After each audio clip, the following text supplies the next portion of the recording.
सदगुरु का मानना है कि कार्मा आपकी इंटेंशंस भी है और इस बात को समझाने के लिए वो एक कहानी सुनाते हैं। दो दोस्त हर सैटरडे को एक जिस्म फरोश औरत यानी कि एक प्रोस्टिट्यूट के पास जाया करते थे।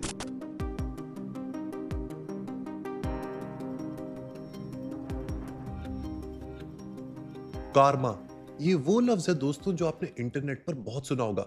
जब भी किसी शख्स के साथ बुरा होता है तो अक्सर लोग कमेंट सेक्शन में लिखते हैं कि यही तो कार्मा है। यानी आम तौर पर गुमान ये किया जाता है कि कार्मा का मतलब यह है कि अगर कोई शख्स किसी के साथ बुरा करेगा तो एक दिन उसके साथ भी जिंदगी में बुरा होगा।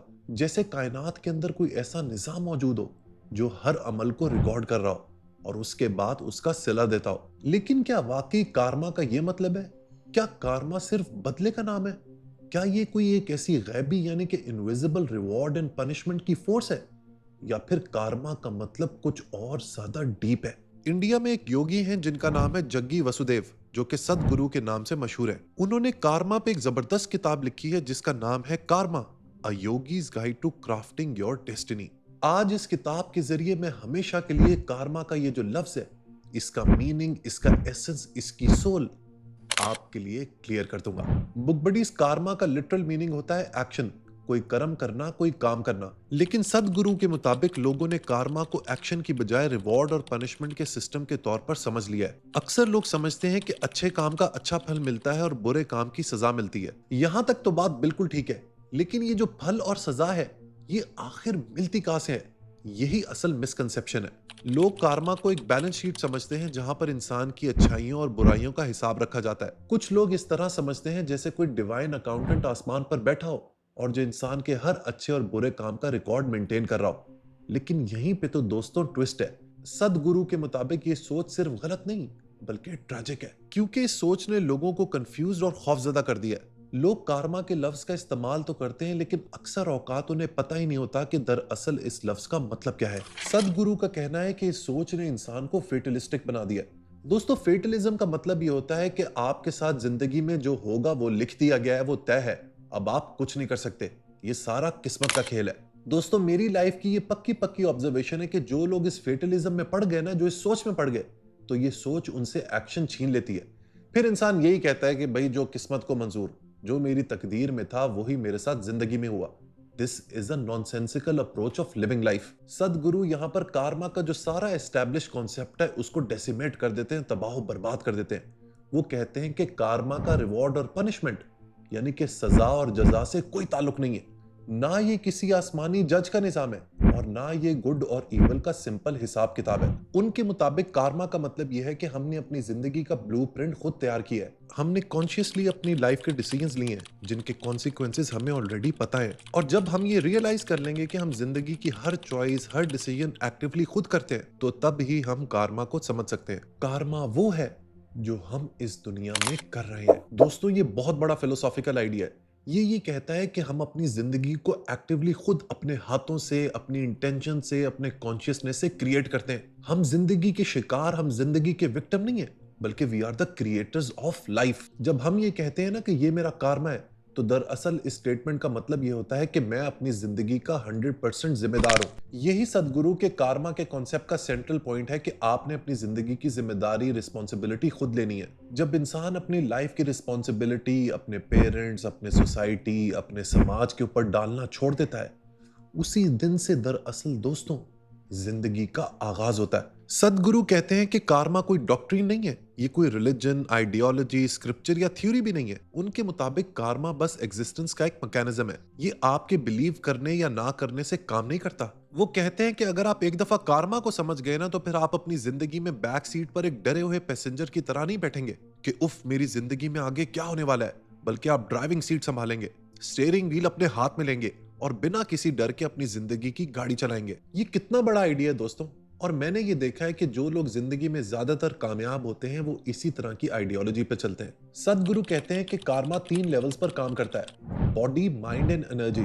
आप जो भी इन 3 लेवल्स पर काम करते हैं उसका एक इंप्रेशन आपके अंदर रिकॉर्ड हो जाता है। हर लम्हा हमारी 5 सेंसेस बाहर की दुनिया से इंफॉर्मेशन कलेक्ट कर रही होती हैं। जो हम देखते हैं, सुनते हैं, फील करते हैं, स्मेल करते हैं और टेस्ट करते हैं, ये सब हमारे माइंड में कंटिन्यूअसली रिकॉर्ड होता रहता है। वक्त के साथ ये तमाम इंप्रेशंस मिलकर एक पैटर्न बना लेते हैं और आहिस्ता आहिस्ता यही पैटर्न्स हमारी हैबिट्स और टेंडेंसीज में ट्रांसफॉर्म हो जाते हैं, और फिर यही टेंडेंसीज हमारी पर्सनैलिटी, हमारी शख्सियत, हमारे नेचर का हिस्सा बन जाती हैं। वो कहते हैं कि कार्मा बिल्कुल उस सॉफ्टवेयर की तरह है जो आपने खुद लिखा हो, लेकिन बिना ये जाने कि आप उसे लिख रहे हैं। और मजे की बात है कि आप खुद रोजाना की बेसिस पर इस सॉफ्टवेयर को अपडेट भी कर रहे होते हैं। आप जिंदगी में किस तरह से रिएक्ट करते हैं, डिसीजंस लेते हैं, अपने इमोशंस को किस तरीके से रेगुलेट करते हैं, उसी हिसाब से ये सॉफ्टवेयर रोजाना की बेसिस पर चेंज होता रहता है। फिर एक वक्त आता है जब ये सॉफ्टवेयर आपकी जिंदगी को कंट्रोल करना शुरू कर देता है। इसीलिए कुछ लोग बार बार एक ही टाइप के प्रॉब्लम्स का शिकार होते हैं। कुछ लोग हर रिलेशनशिप में एक जैसी मिस्टेक्स रिपीट करते हैं। कुछ लोग एडिक्शन से निकलना चाहते हैं, लेकिन फिर वही आदतें वापस उन्हें खींच लेती हैं। सदगुरु कहते हैं कि भाई ये कोई किस्मत का खेल नहीं है, ये वही अनकॉन्शियस पैटर्न्स हैं जो इंसान ने खुद डेवलप किए होते हैं। अच्छी बात यह है कि उनके मुताबिक ये सॉफ्टवेयर परमानेंट नहीं है, आप इसको बदल सकते हैं अपनी आदत से, अपनी सोच से, अपनी थॉट से। जिस तरह कंप्यूटर का सॉफ्टवेयर डिजाइन किया जा सकता है, उसी तरह इंसान अपने कार्मिक पैटर्न्स को भी बदल सकता है। यानी कि कार्मा का ये सारा कंट्रोल दरअसल हमारे ही हाथ में है। इसके बाद सदगुरु एक और इंटरेस्टिंग मैकेनिज्म एक्सप्लेन करते हैं। उनके मुताबिक हर थॉट हमारी बॉडी में केमिकल रिएक्शन पैदा करती है, और हर केमिकल रिएक्शन बॉडी में एक सेंसेशन क्रिएट करता है। फिर वो सेंसेशन दोबारा उसी थॉट को और मजबूत कर देती है। यानी थॉट से केमिकल रिएक्शन पैदा होता है, केमिकल रिएक्शन से सेंसेशन पैदा होती है, और सेंसेशन दोबारा उसी थॉट को रीइंफोर्स कर देती है। ये साइकिल बार बार रिपीट होता रहता है। इसी वजह से कुछ इमोशंस वक्त के साथ हमारी परमानेंट स्टेट बन जाते हैं। उनके मुताबिक हमारे थॉट्स और इमोशंस आहिस्ता आहिस्ता हमारी बॉडी केमिस्ट्री को भी चेंज कर देते हैं। वक्त के साथ ये तमाम एक्सपीरियंसेस हमारे अनकॉन्शियस माइंड में स्टोर होते रहते हैं, और फिर यही अनकॉन्शियस हमारी सोच, हमारे एक्शंस को डिटरमिन करता है। यही बात तो the great psycho analyst Sigmund Freud ने कही थी। सदगुरु का मानना है कि कार्मा आपकी इंटेंशंस भी है, और इस बात को समझाने के लिए वो एक कहानी सुनाते हैं। दो दोस्त हर सैटरडे को एक जिस्म फरोश औरत यानी कि एक प्रोस्टिट्यूट के पास जाया करते थे।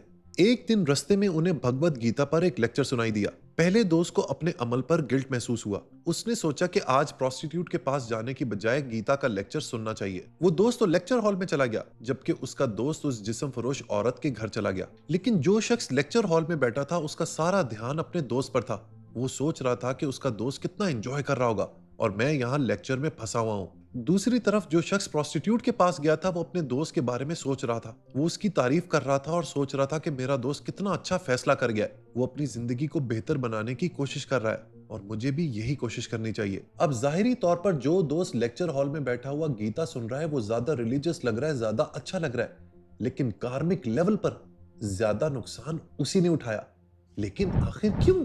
क्योंकि उसकी बॉडी लेक्चर हॉल में थी, लेकिन उसका माइंड और इंटेंशंस कहीं और थे। जबकि दूसरा शख्स गलत जगह पर मौजूद होने के बावजूद अंदर से अपनी जिंदगी को बेहतर बनाने के बारे में सोच रहा था। इसीलिए सदगुरु कहते हैं कि कार्मा सिर्फ एक्शन का नाम नहीं, इसका सबसे इंपॉर्टेंट हिस्सा है वोल्यूशन, यानी कि नीयत या फिर इंटेंशंस। अब अगला सवाल यह है कि क्या कार्मा इंडिविजुअल होता है या फिर कलेक्टिव भी होता है? इसका मतलब यह है कि क्या कोई फैमिली, कोई कम्युनिटी, कोई सिविलाइजेशन, कोई कौम, कोई जनरेशन वो अपना कलेक्टिव कार्मा भी क्रिएट करती है? सदगुरु यहाँ पर एक कॉन्सेप्ट इंट्रोड्यूस करते हैं जो कि है कुल्ला वेदना, यानी कि कलेक्टिव सफरिंग।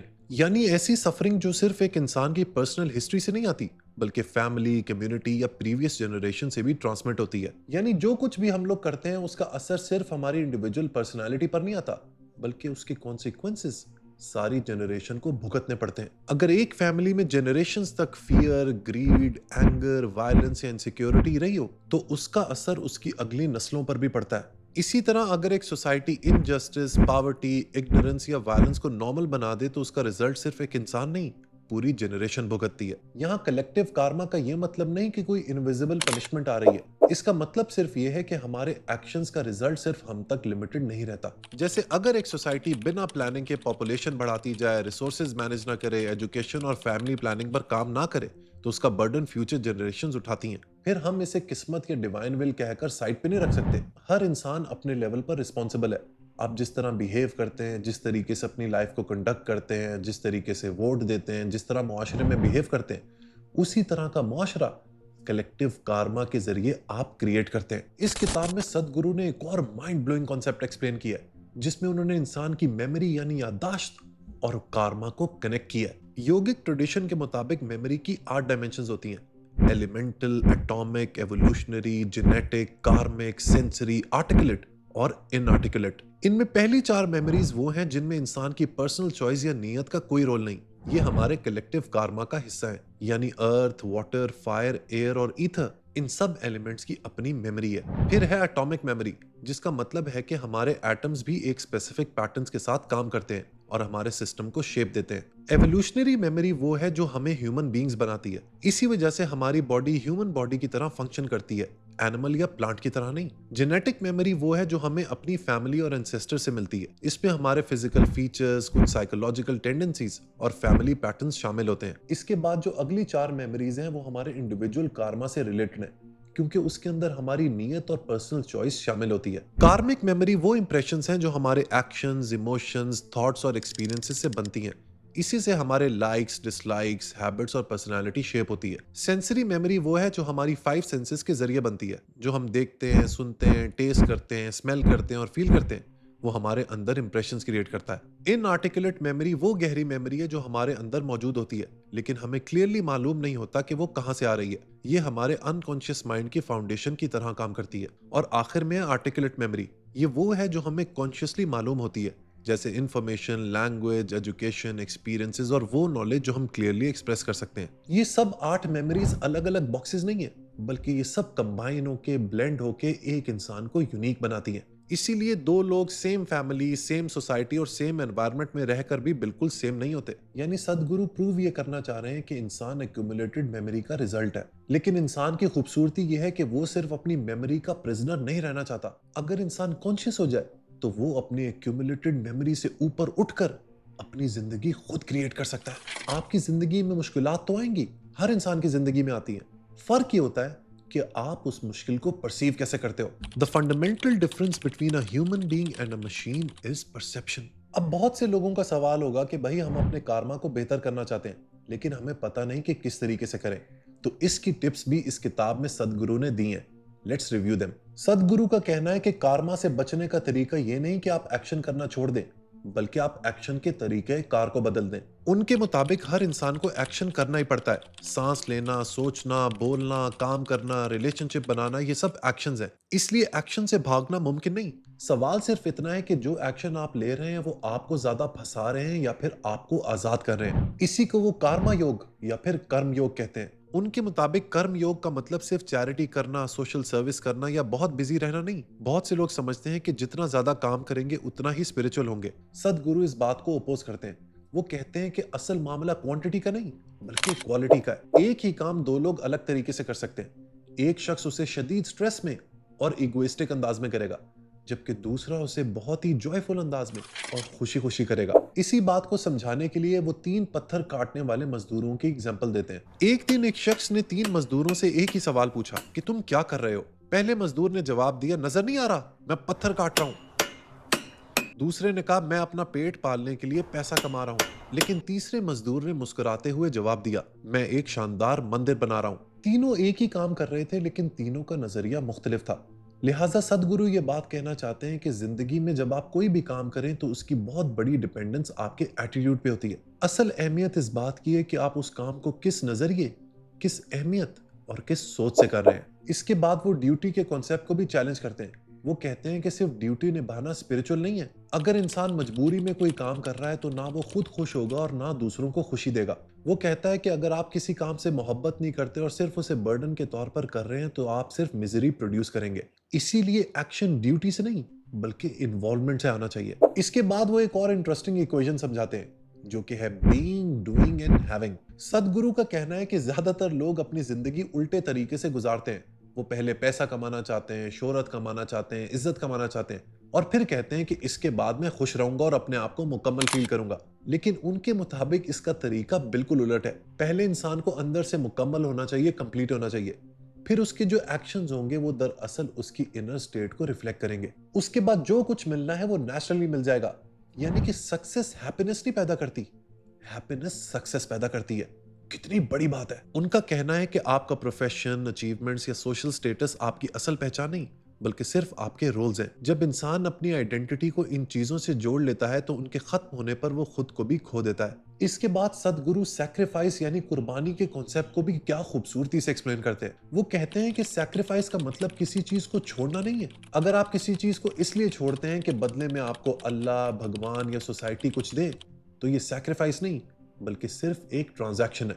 असल सैक्रिफाइस ये है कि आपकी पूरी जिंदगी ही एक ऑफरिंग बन जाए, फिर आपको ये परवाना हो कि आपको उसका रिवॉर्ड मिलेगा या नहीं। इस स्टेट को वो यागना कहते हैं और दरअसल यही ट्रू सैक्रिफाइस है। तो दोस्तों, ये तो थी कार्मा की इन डेप्थ एक्सप्लेनेशन।